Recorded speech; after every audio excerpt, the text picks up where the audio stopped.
It was a cold morning when Emma Carter walked into the college building, wearing the same old army jacket she wore every day. The sleeves were a little too long, the color had faded from olive green to something between brown and gray, and a torn patch clung to the shoulder with worn stitches. It looked like something pulled out of an old storage box. Most students passed by without caring, but a few always noticed and whispered behind her back. "She really needs to buy a new one," a girl muttered near the lockers. "I swear that jacket's from another century," another said with a laugh. Emma heard them, of course. She always did. But she didn't react. She had learned long ago that silence was stronger than words. She simply pulled the zipper higher and kept walking toward her class. Her days were quiet like that. She attended classes, worked part-time at the campus library, and spent most of her breaks reading by herself. She didn't try to stand out or join any big group. Some people thought she was shy. Others said she was strange. The truth was simpler. Emma just didn't see the point of trying to fit in. That old jacket was her father's. He had been Colonel Daniel Carter, a man she barely remembered in person but knew through his letters, medals, and the stories told by her mother before she passed. He had served for years as a rescue pilot, flying into danger when others were flying out. When his helicopter went down during a training operation, she was only 7. The day she got the jacket from his belongings, she decided she would keep it with her forever. To her, it wasn't old. It was home. When she slipped it on, she felt safe. She could almost hear her father's voice. Calm, patient, steady. Teaching her how to tie her shoes or how to stand tall even when things went wrong. That jacket carried the smell of aviation oil and faint traces of the desert dust that had never fully washed out. It carried a part of him. But the world around her didn't see that. To others, it was just a relic, something old-fashioned and out of place in a world full of new brands and bright colors. One day in history class, a group of boys sitting behind her began whispering jokes about her jacket again. "Maybe she's training to be a soldier," one said. "Or maybe her boyfriend's in the army." Laughter followed. Emma kept her eyes on her notebook. The professor, a kind man named Dr. Lewis, noticed but didn't comment. After class, he stopped her and said gently, "Emma, don't let them bother you. Some people don't understand what things mean to others." She nodded quietly and smiled. "I'm used to it, sir." That week, the campus buzzed with excitement. A retired 4-star general, General Thomas Hayes, was coming to give a talk about leadership and duty. It was a big event for their small college. Banners went up, and students competed to be part of the welcoming committee. Teachers encouraged everyone to attend. Emma wasn't planning to go at first. She didn't like crowds. But Dr. Lewis encouraged her. "You should come," he said. "It's not every day someone like him visits. You might learn something interesting." So she agreed, though she stayed quiet about it. The day of the event arrived. The hall was filled with students, teachers, and even some local reporters. The general was a tall man with silver hair and a calm, commanding voice. His medals shone under the lights as he spoke about teamwork, courage, and what it truly meant to serve others. He shared stories about flying missions, losing good men, and the importance of never forgetting the people who stand beside you. As he spoke, Emma listened carefully. Something about his tone reminded her of her father's letters. The way he said words like honor, sacrifice, and trust felt heavy, meaningful. She stayed in her seat at the back of the hall, her old jacket buttoned to her neck. When the speech ended, students clapped loudly. The general smiled and thanked them, then stepped down from the stage to greet people. A few students rushed forward, eager to shake his hand and take pictures. Emma stayed where she was, not wanting to crowd him, but fate has its own way of drawing attention. As the general walked between the rows, thanking students, his eyes wandered and scanning faces, then moving lower to catch small details. When he reached Emma's row, he paused. Something on her jacket caught his attention. He squinted for a moment, leaning slightly closer. It was the old frayed patch on her shoulder. The laughter from a few nearby students still lingered. They had noticed him looking at her jacket and thought he was about to comment on how odd it was. But then the general's expression changed. His smile faded. He froze, his hand slowly lifted toward the patch. "Where did you get that?" he asked in a quiet but firm voice. Emma blinked, confused by his tone. The entire hall seemed to hold its breath. Even the few whispering students stopped talking. "It was my father's," she said softly. "Colonel Daniel Carter." The general's eyes widened. He stepped back slightly, staring at her as if time had stopped. Then he whispered, "Carter." "Daniel Carter?" She nodded, unsure if she had said something wrong. The general's shoulders lowered, and for a long moment he didn't speak. The silence stretched so long that everyone in the nearby rows turned to look. Finally, he said in a voice thick with emotion, "Your father saved my life." Emma stared at him in shock.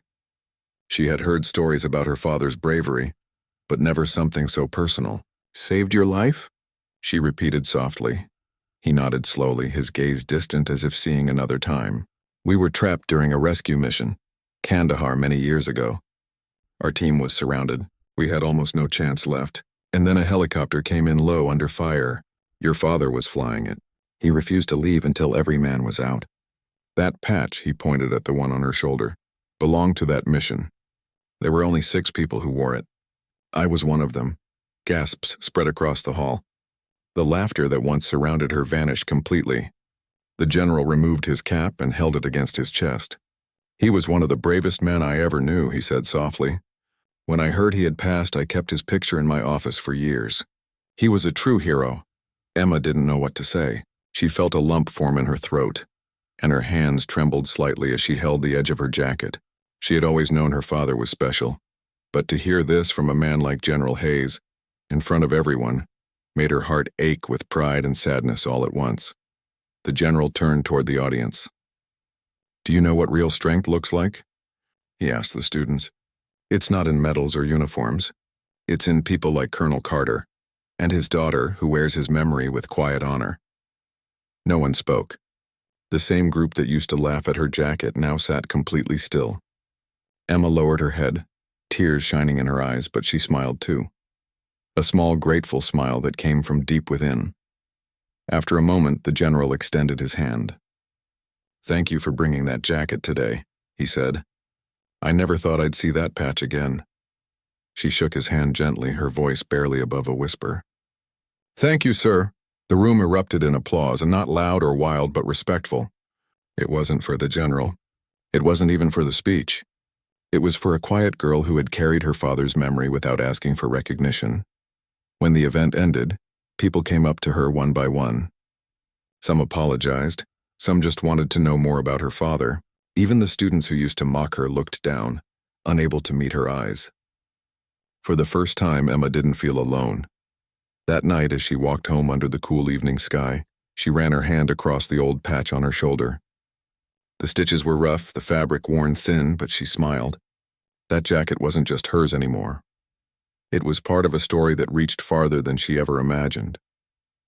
"In the glow of the streetlights," she whispered to herself, "you were right, Dad. Some things never fade." And as the wind rustled the old jacket, it almost felt like a soft answer, like he was still walking beside her.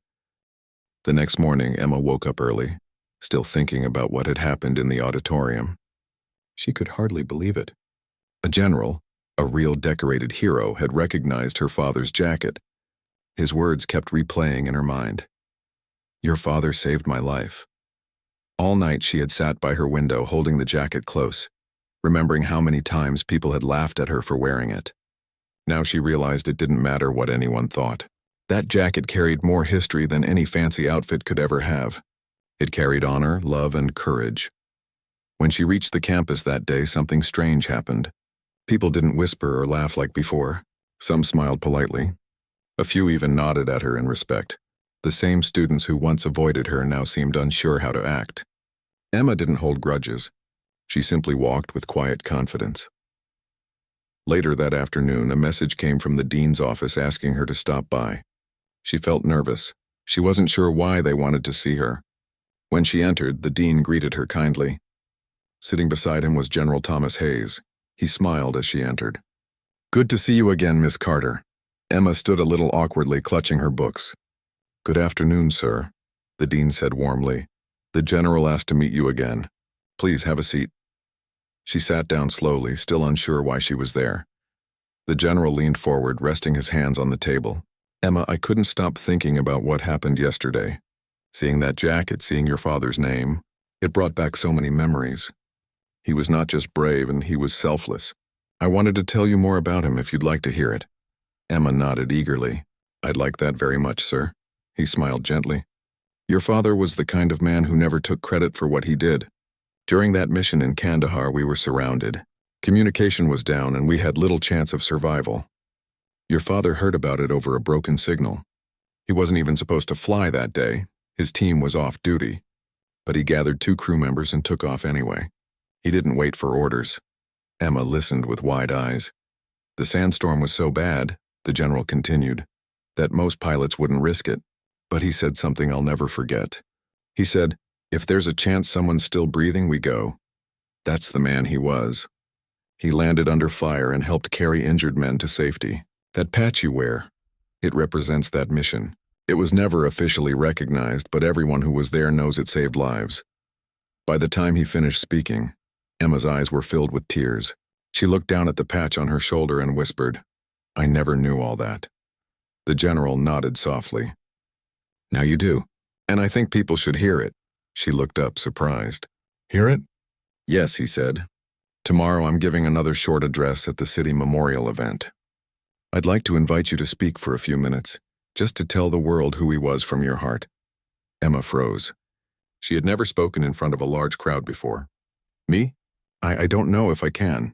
You can, he said gently. You don't have to make a speech. Just speak as a daughter who remembers her father. She thought for a moment, then nodded slowly. Okay, I'll try. The next day was bright and clear. A large crowd gathered at the city's war memorial.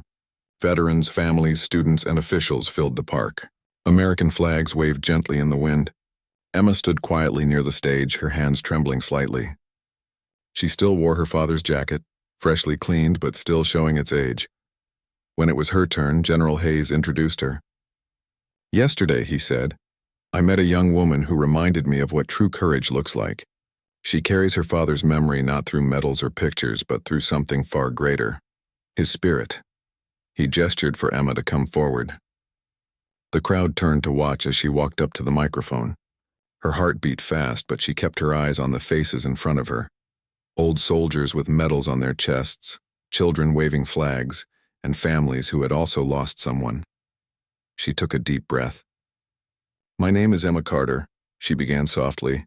I'm not a soldier and I don't know much about war, but I know what it's like to grow up missing someone who always put others before himself. The wind caught her hair as she continued. This jacket belonged to my father, Colonel Daniel Carter. He never came home, but I wear this to remember who he was. Not just as a soldier, but as a person who believed in helping others, no matter how hard it was.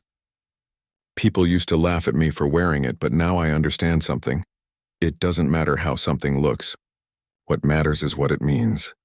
She looked at the general, who nodded proudly. Yesterday I learned that my father once saved lives during a mission. I didn't know that before. I only knew he was kind and that he loved flying. I think that's what being a hero really means. Doing what's right even when no one sees it. The crowd was silent, hanging on every word. Even the wind seemed to quiet. Emma smiled faintly.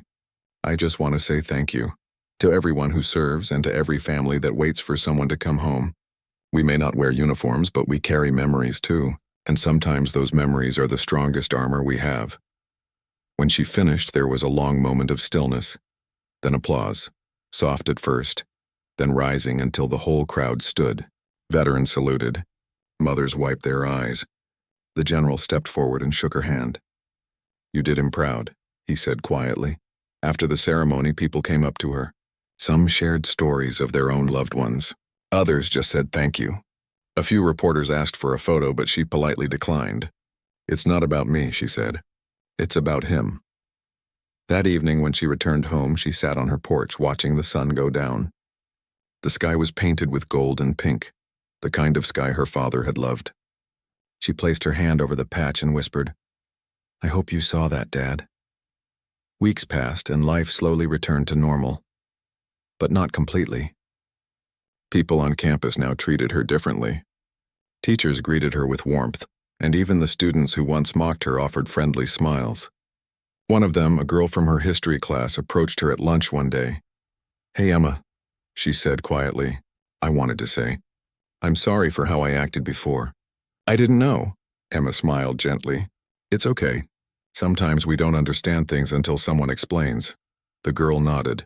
Your dad must have been amazing. He was, Emma said softly. And I think he'd want me to forgive. That conversation marked a quiet change. Emma still wore the old jacket, but now when people saw it, they didn't see something worn out. They saw a symbol, a reminder.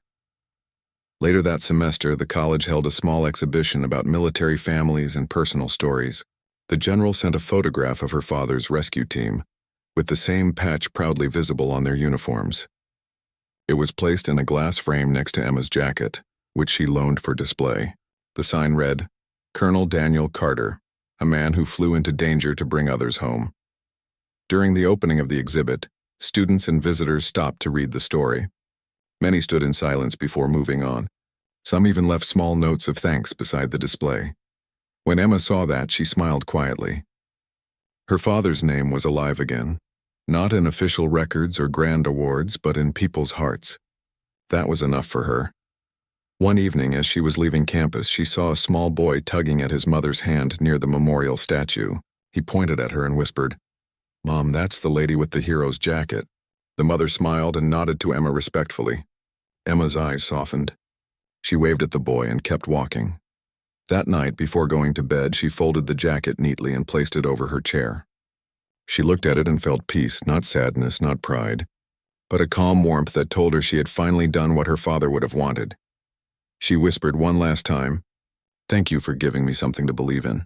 Outside, the night breeze brushed through the trees, and for a fleeting moment, she thought she heard a distant echo, the sound of helicopter blades fading softly into the horizon.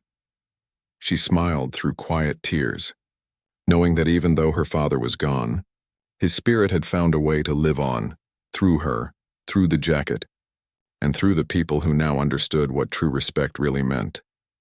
From that day on, she never felt invisible again. She was still quiet, still humble, but stronger, carrying not just an old jacket, but a legacy. And every time someone asked about the patch, she told them the same thing with a small smile.